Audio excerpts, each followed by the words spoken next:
Kuala Lumpur மாநகர் மன்றமான DBKL-ம் இத்தோப்பியாவின் அடிஸ் Ababa city ஹாலும் இணைந்து இரு நாட்டு தலைநகர்களின் நல்லுறவை வலுப்படுத்தும் நோக்கில் கூட்டாண்மை ஒப்பந்தம் ஒன்றில் கையெழுத்திட்டுள்ளன.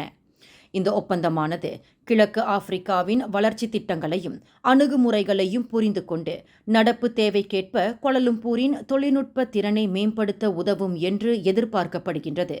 அதேவேளையில் கழிவு மேலாண்மை, சுற்றுலா, கலாச்சாரம் மற்றும் விளையாட்டு, பூங்கா மேலாண்மை, வெள்ள தணிப்பு உள்ளிட்ட 5 முக்கிய அம்சங்களை இந்த ஒப்பந்தம் உள்ளடக்கியிருப்பதாக பிரதமர் துறை அமைச்சர் டாக்டர் ஜலிஹா முஸ்தபா தனது சமூக ஊடக பதிவில் குறிப்பிட்டுள்ளார்.